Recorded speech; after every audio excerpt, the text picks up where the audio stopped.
My name is Seth Pinsky. I'm the president of the city's Economic Development Corporation. We are a co-sponsor of this weekend's events, and I wanted to welcome all of you here. I also wanted, of course, to thank our partners at Parsons and all the panelists and all of you for coming out on your Friday evening and hopefully your Saturday as well to join us. Now, you may be asking yourself, why am I, the president of the city's Economic Development Corporation, welcoming you to this fashion event? It is not because of my impeccable fashion sense, but it's because fashion is a critical industry to us here in New York City. The city is home to 900 fashion companies and employs 165,000 people in this industry. The industry generates nearly $2 billion in tax revenue for us, and the city is one of the world's largest wholesale fashion markets, which attracts over 500,000 people each year. And since the industry is critical to the future of New York, and since all of you are critical to the future of the industry, all of you are critical to the future of our city, and all of you are very important to me and my colleagues, which is why we established the Fashion Campus program, which is a program that will expose all of you to the breadth of exciting careers that are available in New York's world-class fashion industry and will inspire you, we hope, to pursue opportunities here in New York City. In fact, tomorrow you will have the opportunity to meet with representatives from over 40 different businesses, which we think will be a great chance for all of you to network and learn more about everything that's going on here in the city. And this is just one of many, many programs that we at the New York City Economic Development Corporation and in the Bloomberg administration are developing to help promote the fashion industry and to grow fashion talent here in the city. And those programs range from an entrepreneurial boot camp to equip designers with business skills, to a competition to encourage innovative retail concepts, and many, many more. And speaking of our fashion initiatives, today we are also very proud to announce that we are once again partnering with Parsons, this time to launch the very first NYC Fashion Draft, which will occur this fall. And this program is going to bring together New York City employers and students from all over the world in an organized citywide interview program. We think it is, again, an incredible opportunity for students such as yourselves to earn a management track position in the fashion industry, and we sincerely hope that many of you will consider participating. So my guess is that you probably did not come out here tonight to listen to me talk, so I'm going to bring my remarks to a close and turn the floor over to Simon Collins, who's the dean here at Parsons. But before concluding, I did just want once again to thank all of you for participating in this event and to let you know that if there is anything that we at the New York City Economic Development Corporation or in the Bloomberg administration can do to help any of you, I hope that you will let me know. And I am leaving behind here tonight a number of my colleagues, so please feel free to approach them with any questions that you have. Good luck and enjoy the evening. Thank you.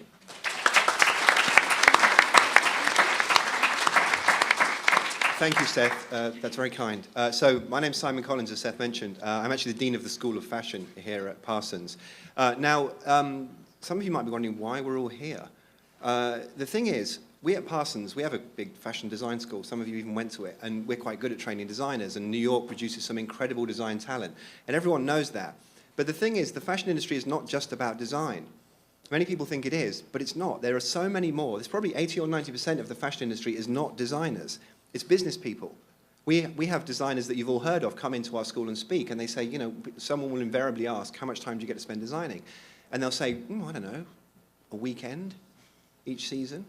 And people's faces drop. They think, oh my God. And the fact is, it's a huge industry. It's a fashion business. And so the reason for this, when we all got together with the leading retailers and fashion companies and with the city, with Seth and his colleagues, we felt we've really got to find a way of attracting the best business brains, you know, the best financiers, the best lawyers, the best planners, the best buyers, all those other people into the fashion industry, because it's an amazing place to be. It's an amazing thing to do, and we know this because we live and breathe fashion. So the idea here is to bring people together and talk to them about the wider scope of what being in the fashion industry means. That's why we have this amazing panel here. None of them are designers. They all understand design. They all work around design, but they're not designers. We have those elsewhere. So one of the things that's going to be, one of the key messages is going to be about relationships. So one thing that I really like to do when we do things like this is ask you all to look to the left and look to the right, see who you're sitting next to, and introduce yourself to them now. So can I please ask you to turn to the left and right and introduce yourselves?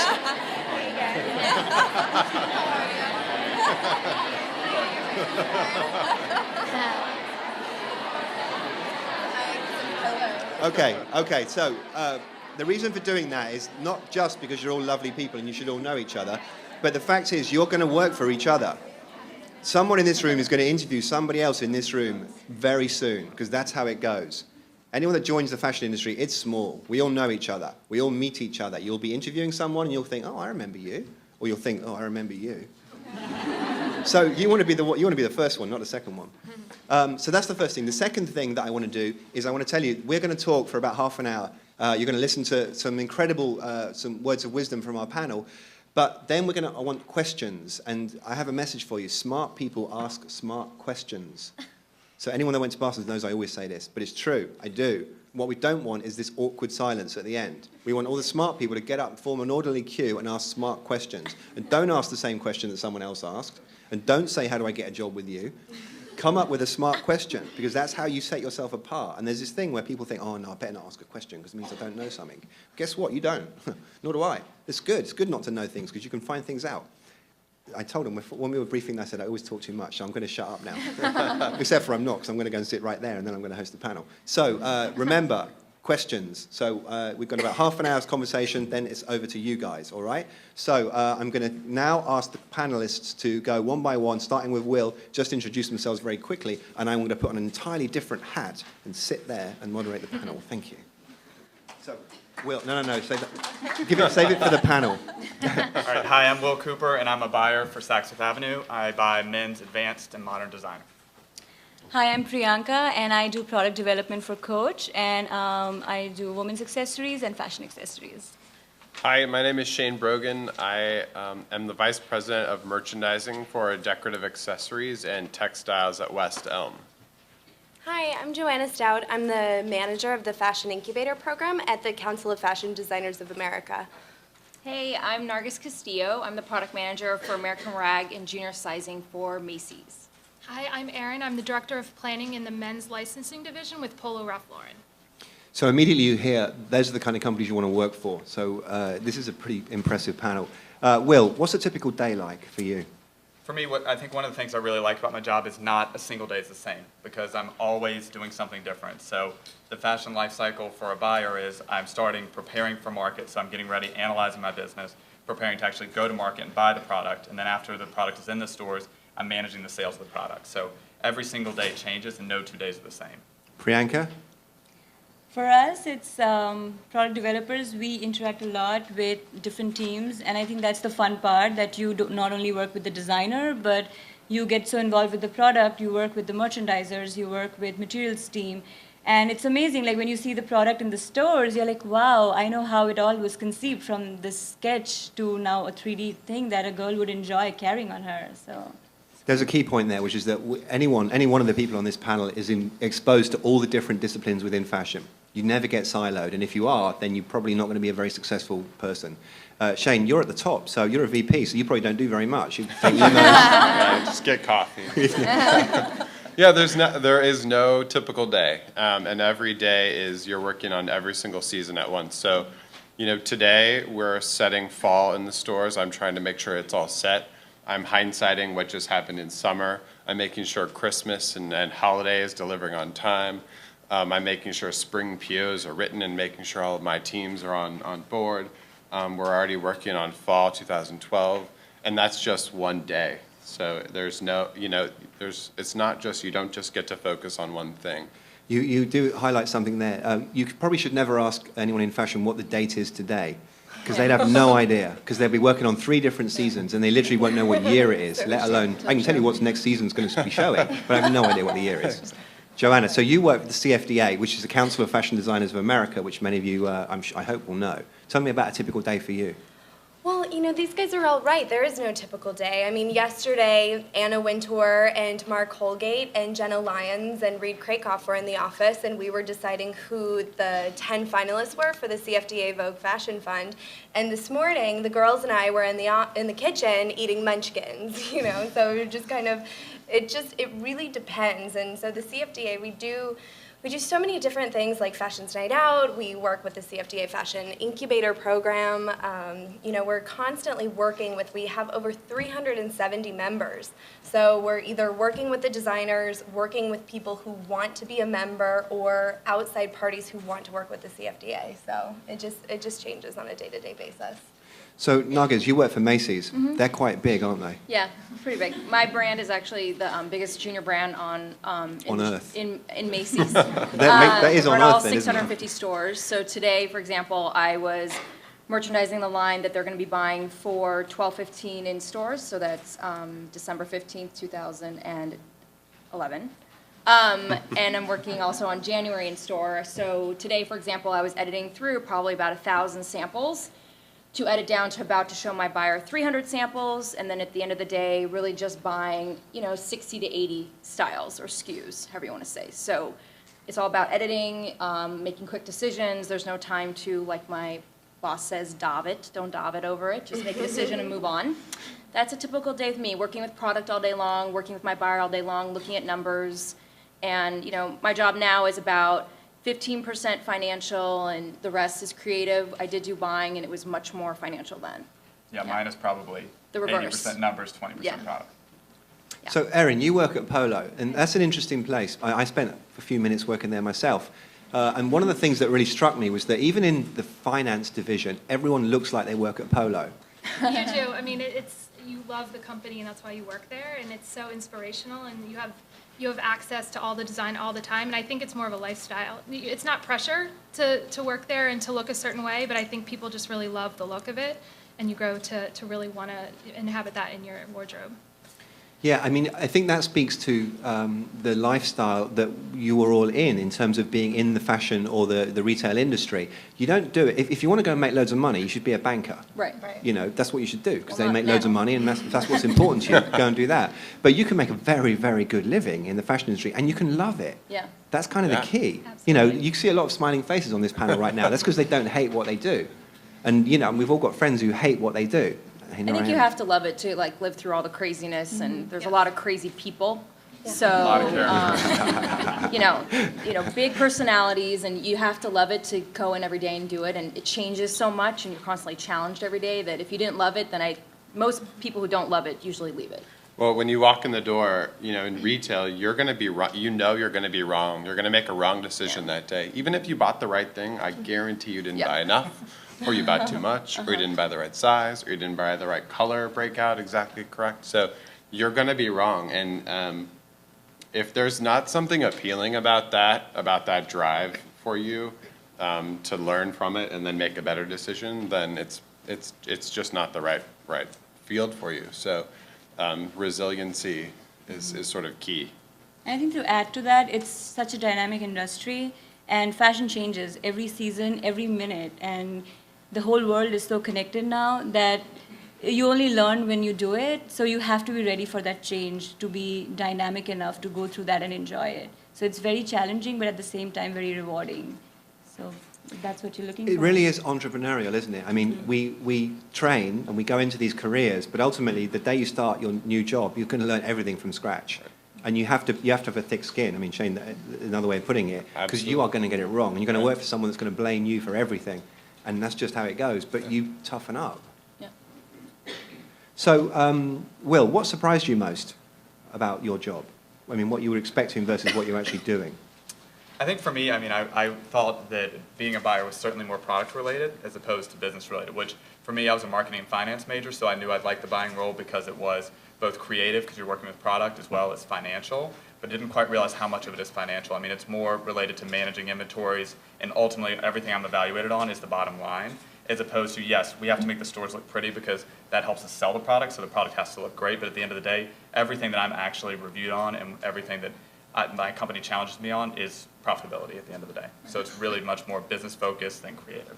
That's a really interesting point because people think about, John Galliano always comes to mind, although he's not doing it now, but people, the couturiers and the fact that they do these wonderful creations, but ultimately they're making money. They're selling perfume or they're selling their, replenishables. That's what they're doing. It doesn't matter what people think. It's a business.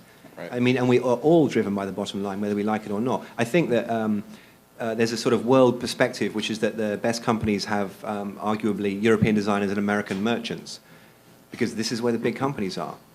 And this group here is all about the merchant side of it.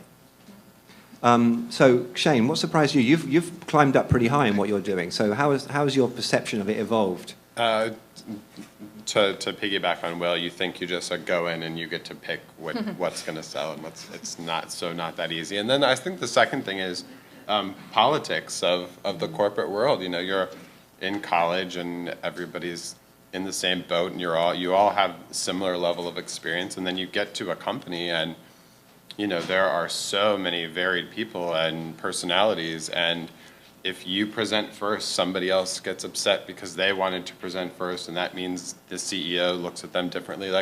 There's a lot of politics in the corporate world, and how do you maneuver through that and trust the right people, make the right decisions, piggyback on things that other people are doing. It's much more complicated than I think people are expect when they first start. So Joanna, you at the CFDA, you've got 350 designers, so there can't be any politics there, surely. None. And all of them are so happy, too. We make each and every one of them happy every day. No, I mean, Shane's absolutely right, and you really have to, especially, there's 12 employees that work at the CFDA. So we are a very small company, and learning how to work with people, and each and every one of us are different too, and we work on different things and we work in different ways. You have to learn how to work with people.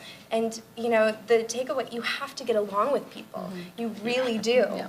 You might not like them, you might not like the way they're doing something, but you have to get along with them. You have to work with them and make sure that you get the best possible result for the company.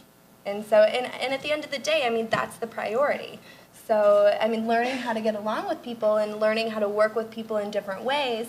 Stephen Kolb, he's such a busy guy. He writes like 2 words in an email, where as opposed to Lisa Smiler, who, she wants all of it in one email. She'll write a novel, so it's like I've learned that you have to be more thorough with Lisa and you have to be quick with Stephen. So that's a very, very small and basic example, but you just have to learn how to work with people. And yeah, I mean, politics is just another word for relationships, and we started off by talking about that. Right. Erin, polo is it has a certain lifestyle attached to it, which strikes me as being something that people need to understand, because we all have to learn about where we're working. It's not about being able to do the job. Loads of people can do the job, particularly when you all go out into the workforce. You might be able to do it, but there's going to be 10 people that can do it. You want to be the one they choose. So, I mean, how do people go about sort of learning about polo, and then maybe assimilating into the culture there? I mean, I think the key with any company and with a company that has such an identifiable culture is to really listen. I think that no matter where you are in your career, you may know all of the nuts and bolts about how to do the job, but it doesn't necessarily make you the right fit for the company. And I think it's really observing. I always tell people, when you're going to interview, be in the store, watch what people are putting on the racks, what people are wearing, what type of customers are coming into the store. I think that's always the first thing. If I'm interviewing somebody and they haven't been, whatever company I am, and they haven't been to the store, it's a problem to me, because you want to be in the store. I want you to be shopping all the time. And I think that's the first thing, is that even if, Polo is so identifiable, but it could be a smaller brand that you don't know as well, but if you just spend some time figuring out who's frequenting the store, that'll start to help you understand. Go on the internet, do some research, see what the website looks like. That's really important today. And then if you get the job and you're in the company, I mean, you can sit through one meeting and you start to realize that everyone is sort of using the same jargon.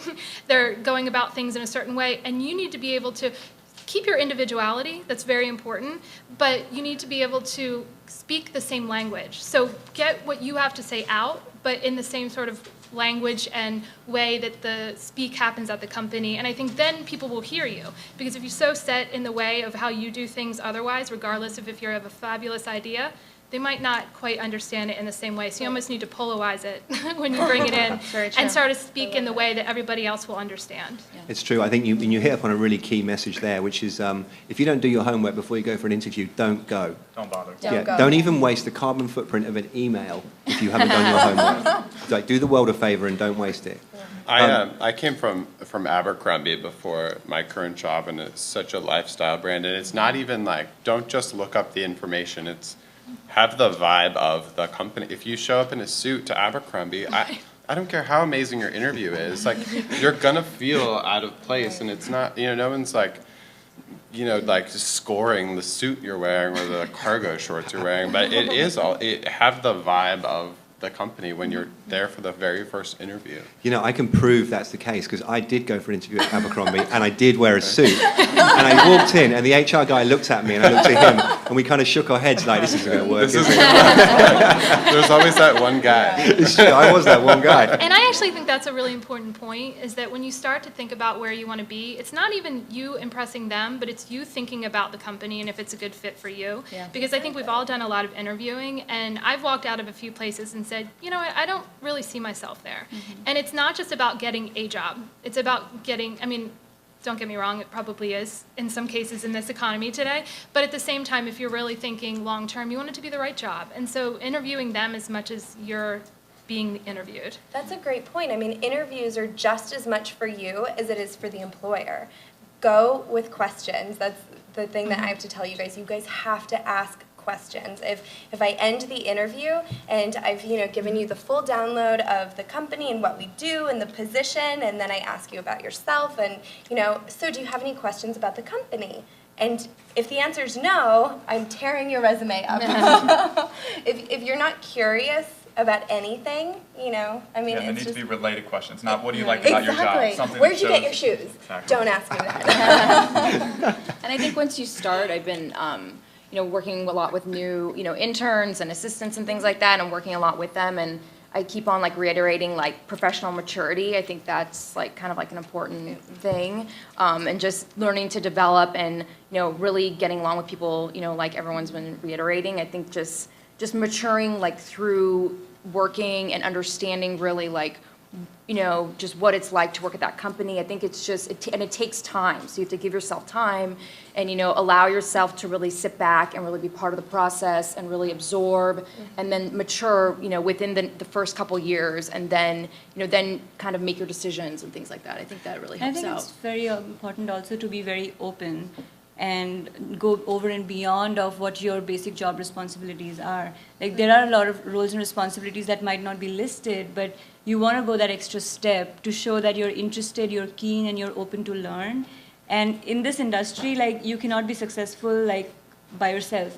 It's always a team effort. Yeah. So building those relationships and building that team spirit, people always look for that. Whenever we interview, we always see, will this person fit in the team, fit in our team? Yeah. That's the most important, one of the most important parts. And that's where your communication comes in. So I think being open and nimble to change, that is definitely something that takes you a long way. So we've covered a lot of tips on what to do in the interview, but I want to turn to another aspect of it, which is you're all in different disciplines. So I wonder whether, rather than talking about a typical day, which of course we all admit we don't have a typical day, what are some of the highlights of what you get to do? Because we know that you don't have to sell your soul like you do to be a lawyer or a banker, but you actually get to have a lot of fun. There are really, really good reasons why we all do what we do. So why don't you all just, if you wouldn't mind, give a couple of examples of the really cool things you get to do? I travel a lot, so I go to a lot of fashion shows. I go to Milan and Paris 4 to 6 times a year, get to go to all the shows, and I work with amazing products. So get to meet amazing designers, you get to meet amazing people. Obviously in our stores, we have great relationships with designers. So that's definitely what drives me, because it's a lot of fun. See, and you did start off by saying you were 80% figures driven, so you forgot the bit about you get to travel to Paris and Milan and business I'm doing a lot class, of luxury figures while I'm hotels. there. Oh, So I'm while sure, looking at fun yeah. product, I'm doing a lot of figures, but definitely. Right, you forgot who you were talking to. You thought you were talking to your CEO then, didn't you? Priyanka? I think for me, the one thing that I love about my job is I get to get involved a lot with the product. So if you're someone who loves to get involved and getting involved in every piece of it, the nitty-gritties, right from costing, different materials that could be used, evolving a better way of doing, developing the product, that's very interesting. And when you see the end result, it's so fulfilling. So I think that's one of the high points, definitely. I just got off, a couple months ago, I just got off the Williams-Sonoma corporate jet from a trip around the world.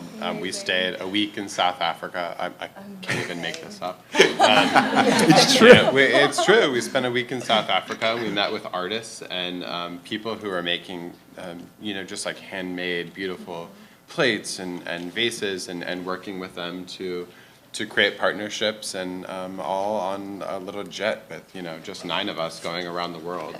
Which was But little jets are scary, though, aren't they? well, it's not when you have your own pilots. Not and when your you're own drunk on flight champagne. attendants. Not when you have a bottle of Vouv, right? For me, it's really been about the people that I've had the opportunity to be exposed to, mostly the designers, because that's who I work with most. The CFDA, we're lucky enough to have an incredible roster of members who we interact with on a daily basis. And I primarily work with the emerging designers, the young ones, and helping them grow their business and identify, their business goals and objectives and how to get there and who could help. And, it's also, I guess my jet around the world experience was one of the programs that we do at the incubator is called Designer Storytelling. These incubator designers are they're emerging designers and they're trying to grow their business. And so what we've done is the CFDA has brought in kind of our established designers, the big guys, to come in and talk to them, designer to designer, about what it was like when they started their business in the 60s or in the 70s or 80s or whatever it might be. So Diane von Furstenberg, who is also our president, she kicked it off and she invited us to her apartment and we sat on her zebra rug and, chatted with her over champagne and crudité. We literally sat on her rug and she just, I'm not kidding, she didn't have shoes on, we just sat on her rug. And listened to Diane talk about what it was like when she fell in love with women and the way how strong and feminine we are and beautiful, and her dresses and how that was the inspiration for her to create this wrap dress, and then how then she just kind of threw in how she married a prince and moved to New York, and she was very candid about some things, and it's just really exciting. So the people and the designers that I get to have that relationship with is probably the best part of my job. Narges, what about you? Well, I guess the best part of my job is that, what I pick, for example, today is going to be in, 650 stores, and it's, it's a product that's all across America, and that I love seeing my clothes on people walking down the street. I stop every girl I see, or mom, or young, or whomever I see. I ask them, is that American Rag? I take their picture. We all email each other pictures of everyone seeing our brand. We have a huge wall, in our office of people. I love seeing my product on people. I see my product on television all the time, in commercials, on TV shows. That's what drives me. It's really exciting for me that it's such a brand that really resonates throughout the U.S. It's really exciting. Erin? And I think for me, we talked about this a little bit before, but I am on the finance side, and I could be doing what I do in the Wall Street or in the financial district, but I choose to do it because for me to come in on a Monday after a weekend, I'm dying to see, how, that new, shirt that we just put in the store, how that's going to sell. And that is financial, but it's related to a product. And I'm so excited to see how it all relates and see how it's going to drive the business. And that's what I look forward to doing. And I think that just being inspired by the product and the company you work for. Like a few weeks ago, there's actually an Oprah special on Mr. Lauren himself. I'm not sure if anyone watched that, but the whole company actually gathered together to watch that. And it was a really special moment. I mean, that's when you sort of think, wow, I'm really a part of something amazing, and I'm learning from this amazing designer himself. And that's when you get really excited and just think, what's my part in this? And I want to make sure I'm doing the most important job that I can do to be able to help the business. And I think one thing about it is too, we're not saving lives here, it's fashion. No. Yeah. So, what we're doing is we're making people feel good. So Yeah. at the end of the day, people go shopping like fashion because it makes them feel good. So you never see anyone go into a store and they're sad. If they are, it's probably going to close. So, at the end of the day, it's about really having fun. I mean, that fashion makes people feel good. Yeah, it's true. There's a couple of things in there. I think that something that seems to be emerging from all that you're saying is about being creative in what you're doing. No matter what field you're in, you have to be creative in it. Just to be a plodding business person is not good enough anymore. It used to be, maybe. Maybe it is in banking, I don't know. But it's not good enough in anything related to this. You've got to be thinking creatively. The other thing that, Erin, I took your point. I used to work for Nike. And anywhere I went in the world, I could ring up the local office and I'd have a whole gang of people to hang out with. It was great. I love that. So there's like this global community. You'd never know who they were, but you'd see them again. And the same is in, you can be a small company, but you can go to Italy and go to the factory, and you've got a whole bunch of people there. So it's a really enjoyable, pleasant lifestyle. You literally, you have fun. Whenever we get students in at the beginning, we always say, this is fun. You guys are lucky. You've chosen a career you're going to really enjoy. Even companies you don't work for anymore. Yeah. It's such a small. Yeah. It's good and bad. It's such a small world. Yeah. But So- there's companies you don't even work for, but you still know. I know there's a ton of people in New York that I don't even work with just because of a previous job. So I'm going to give you, the audience, a 5-minute warning because we want questions from all of you, as I mentioned earlier. But just while you're thinking up your super smart question that's going to make you the standout person for this evening, I just want to ask the panelists very briefly to give a couple of tips to how should an intern or someone coming for an interview stand out. What's the key thing they can do? And it's going to be really hard for the last one of you because you're going to have to think of something new, and there's 6 of you. So we'll start with Erin. There are a lot of things, but maybe one of the more unique things you might not think of is an energy. I think that it's really important to be excited, not overly so, that you feel like you're starstruck with whoever you're interviewing with, but that you're energetic and you are showing that you're willing to get in there and do whatever it is. I know someone earlier talked about there's really no job too small, and I think you really just want to show that this is what you're passionate about and really be excited. You're going to be somebody that they think can get the job done because you have the energy level to be able to keep up with the pace Cool. that we all have on a Yeah. regular basis. Narges, what do you look for? I think asking good questions. I think that sometimes definitely the interns that are too quiet, you really forget about. The interns that, but they might just be trying to be respectful, but I think asking questions and being engaging and telling us what you think, oh, I like that top, or I hate it, or whatever, I think I like to hear that from my interns. Exactly. But you stole mine. I was going to say I really want to see that you're enthusiastic and that you really care about the industry and what we're doing and that you're excited. But also, for my interns, you have to make yourself indispensable. Even as an intern, I have to notice when you're not there.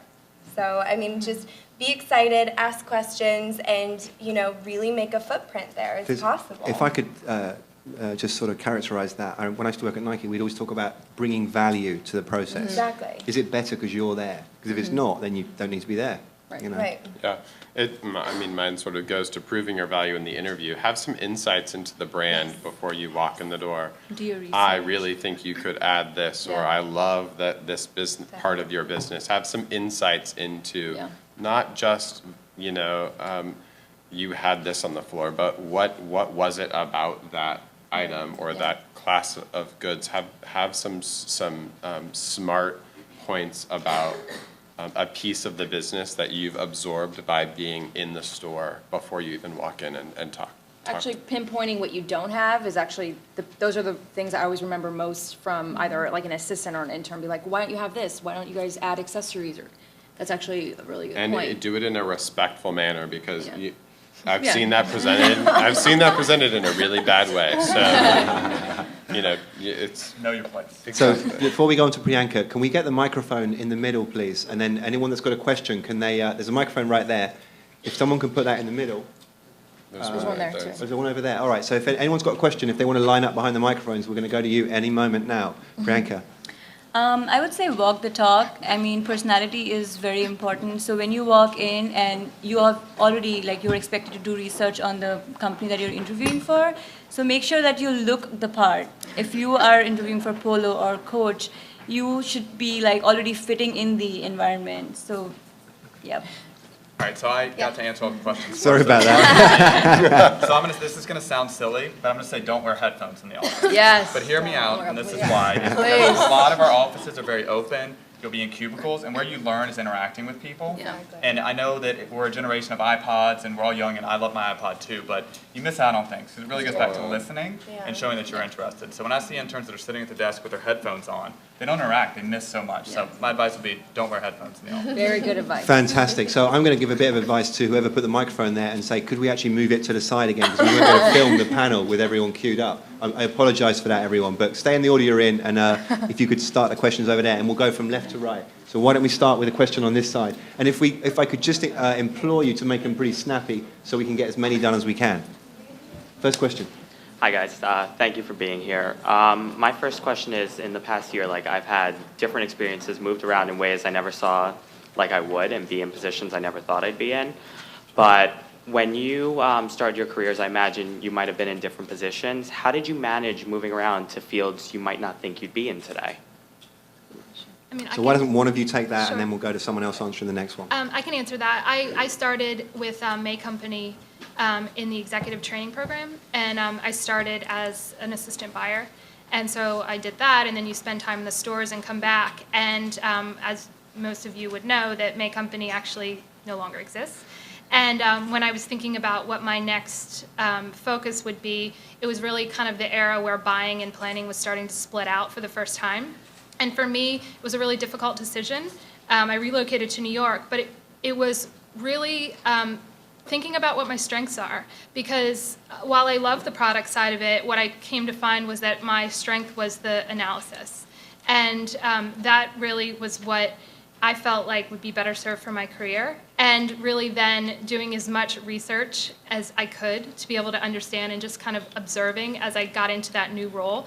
And I was able to kind of get it and move up, but I certainly paid my dues when I had to figure out how to split out, and not be afraid to do that. When you're moving around, you're going to take a little bit of experience with you, but you're probably going to maybe have to take a step back. But don't think it's going to be for a long time, because if you were great in what you did before, you're just going to take a little bit of a learning curve, and then you'll be off and running in the new Okay. one. Excellent. Thanks. Next question. Yeah, I was just talking about how small the world is getting, and like Saks opening a new store in Kazakhstan, or China's luxury market, becoming really big. How do you see emerging markets playing a role in fashion, and New York's role in fashion? It's one of the capitals in the world of fashion. Is the capital going to be in China maybe in the future, or how do you deal with international companies, or trying to buy from a foreign company? All right, who wants to take that one? I can take it. Go ahead, Narges. Well, actually, we've had a lot of price increases because of, China really is not really a third world country anymore, neither is India.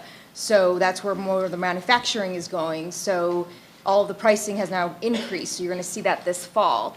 I think a lot of things are going to start now going to Latin America, or production maybe being in Africa. I think we're going to start now selling our goods to countries that are now having a middle class, like China and India, and even Latin America. So the world is definitely changing, and there's smaller and smaller places and less places to make cheap goods. So that's why everyone's going to see a price increase this fall on majority, especially on cotton and things like that. So it's going to be very challenging. I would love for production to come back to the United States. But I don't know if that's necessarily going to happen. There's an interesting point in that, because the question was actually the world's getting smaller, but actually it's not. It's getting bigger. The market's getting bigger. Now we have this whole middle class in Right. China and in India, which we didn't have before. And from the designer's perspective, I mean, they're having to understand the Asian consumer. They're going to have to, okay, how do I interact with the customers in Asia? How do I do business in Asia, as opposed to production in Right. Asia? So designers are having to think about it differently as well. It's a very good point, because you can no longer be parochial and think that I'll base my business in the US and that's enough. Right. It just doesn't work. Right. All right. And I mean, for our company, just to add to that, it's all the production countries are becoming consumers now. Right. Exactly. And now we have separate teams dedicated to identify, to your point, what does that customer want? Because they're so huge, we cannot ignore them. A lot of revenues come from that. So it's pretty interesting to see the shift from production, and now all these companies are looking for new countries for production. Yep. Right. So Exactly. Next question. Okay, so like you found a company like you really want to work for, but like there's no information online about interning. Like, do you think like I should like, if I really want to work there, should like email you, call you, or just like come into the office and be like, I want to work here. I want to work for you. Like, what would be the best thing? Oh, that's a good one. That's a good one. I mean, you didn't find anyone on LinkedIn or anything like that that was somehow related to that company at all? No, for Through example, like networking? you just want to work for someone and Right. like there's like no information about, or like, oh, we're looking for interns or something, but it's like your dream internship or a job. Like, what would be the best Just say way? find someone in the company. Yeah, I try and think- find Yeah. someone through networking. Yeah. Exactly. I mean, first, of course, like go to their website or look up a phone number if there's no, I mean, it'd be so shocking if they didn't have a website or some web Right. presence. But if they don't, if all you can find is a phone number, pick up the phone and say, listen, I'm interested in an internship. Who would be the best person to contact? Get their name, their email address, their phone number, and then get in touch with them that way. But also, never underestimate the power of a letter.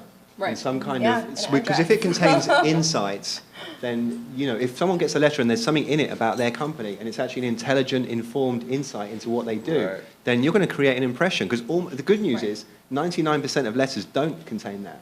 So the competition is not that strong. Okay, next question. Hi.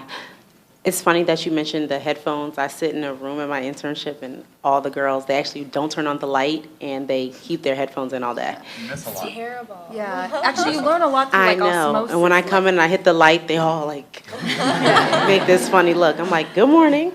So how do you make sure that you're getting the most out of your internship, like, you know, communication-wise? I don't want to always go above the girl I'm assigned to by going to our boss, but sometimes I just want to know if I'm getting enough out of her. How is that possible? People are busy, and sometimes, you know, you don't have enough time to spend with your interns. So you have to ask for it and, you know, show up with a smile on your face. What else can I do? What do you need me to do? Can I stay late tonight to help you do X, Y, Z? It has to be on you, and you know, it's so easy to just get like, we're all in meetings all day. So, you know, do it with a smile on your face and be eager. Nobody loves that more than a busy person is somebody Okay. asking to take something off your plate. And do it every day. Don't get discouraged if you go up enthusiastically and say, listen, can I work on this with you, or do you need extra help on this? And if we say no, ask tomorrow, you know? The and other then thing the is next you don't day. have to achieve everything in your first internship. Be Exactly. selective, because Right. you're not going to cover anything. Be the Right. person they invite back for another internship. Maybe you'll cover it then. And ultimately, Exactly. internships lead to jobs. Exactly. Okay, I want to go to the next question because there's lots of people waiting. Thank you. My name is Gabrielle Miller, and my question to you is, do you ever think that you'd want to do what you're doing, but for yourself instead of for a big company like Polo or Saks? Can I answer that? Go ahead. I mean, I work for a nonprofit. So, of course, I mean, it's just like, you know, Stephen Kolb said to me in my interview, he said, you know what, we're a nonprofit. There's only so much money you can make here. But if you truly love it, you'll stay. Or if you have interest, and, you know, there's so many people that start consulting firms and that go off and become, you know, a VP or a brand president after getting that experience and making those contacts. But, you know, I would just, it depends on the person. It just depends on what makes you happy, and I would just take One it of a the day things at a that we time. find with, we've got lots of people that graduate from Parsons and run their own businesses, Yeah. is because they can't do anything else. They just can't. If they tried to work for someone, it wouldn't work. They have to do what they're Right. doing. And anyone that sort of thinks, well, should I do this, should I do that? You probably shouldn't. Because unless you're absolutely 100% dedicated, and frankly, there's nothing else you could do, well, the person next to you is that way. So that's who you're up against. So you've got to ask yourself some very, very difficult questions. I think the fashion industry is just, personally, I think it's very cutthroat. So if you want to be your own designer or start your own company, exactly what he just said, like, you need to be there 210%, because there are big companies like this and established designers that, We you will know. crush We'll eat you. you up. Pretty much. I mean, and in retail, like, if you don't have the hottest thing that season, I mean, then your inventory, what you shipped, and that's it, and you don't have money for the next season. All over. So it's very, you know, But I mean, not to discourage you Yeah, guys. no. I mean, I'm being honest. I'm really being honest. I am. It's I'm very, just- that's the matter of fact of the industry. But at the same time, we see so many new designers coming up every season. And I think CFDA does a great job in highlighting their careers, their work. And go work for somebody else first. Yeah. Go work for somebody else first. Learn from them. Right. Learn At their on their expense. dime. Yeah. It doesn't mean you don't need to have, it doesn't mean that you can't have an entrepreneurial spirit, but go work for somebody else first. Okay, next question. So do you think it's more important to work or intern at a company for a few years to kind of secure a job and really become close with the company versus going to different companies and getting experience in all different parts of the company? Because I know I've had trouble balancing that of wanting to stay close with people at one company but wanting to go experience other things without hurting people's feelings and not losing connections with people. So how do you think is the best way to balance that? So I've only worked for Saks, so I'll answer that side of it. Is I think for me, and my advice would be, is if you're working at a company that you can continue to grow there, and they're invested in developing you, and you like it, and you're having fun, stick with it. So on the flip side, we were talking about, whether you want to go out on your own. Well, working for a big company gives you an opportunity. I still have so much more to grow. There's so much more that I can do at Saks. So I think if you like it, and they're invested in you and developing you, I say stick with it. I have the opposite. I mean, I think I'm maybe 4 or maybe 5 companies in at this point, because I was doing one thing of one company that acted one way, but I just had to find out how the other side was. And even though I loved the company, I just needed personally to figure it out and to have those experiences, and it totally worked for me as well. So I don't think there's a right answer. Exactly. I think both answers are 100% right, and they're completely different. It's whatever it works for you is the right answer. Completely. Next question. Thank you. Hi, my name is Ariel, and I'm currently going into my senior year of college and trying to decide if I want to go to grad school or try to enter the fashion industry right after graduation. And I was just wondering, when you have people interviewing for your companies, do you take them more into consideration if they have graduate school backgrounds or straight from college, or just... I can answer that because I went to grad school right after undergrad. And then when I was interviewing people in this industry, my experience 10 years ago was that people did not care whatsoever that I went to grad school. I agree That was with that. my experience. Personal. We've got a grad school. I know, but for me, I grew as a person in grad school. It was one of the most challenging things for me, my thesis, my research, this and that. So, and I think now actually later in my career, it didn't help it to get like the assistant job. But I think now, after being in the industry for 5 years, now I think as I come up for higher level positions, I think it's just one extra thing. I don't have my MBA, I have my Master's of Arts, but I think it's just that maybe one extra little thing that maybe has propelled me a little bit further and a little bit faster than maybe some of my other counterparts. I think the thing is, it's never going to hurt, but it's not going to get you the job. They're going to look at 2 people and think, you're both qualified, which one do I like the best? Not which one's got a master's. Right. Exactly. It's true. So that's another non-answer. Next question. Hi, I'm Carrie Ann. I'm also a master's student. I'm getting my MA in Fashion Business Management. And basically, my thesis is surrounded or based upon business development and strategy. But I don't really see too many jobs out there for strategy. So what would be the logical career path for that? I can take that. I would say that that's the kind of job that's going to open up a lot in the future. And right now also a lot of big companies have that kind of team, because as all these companies expand in different countries and becoming international and global, they need that kind of people.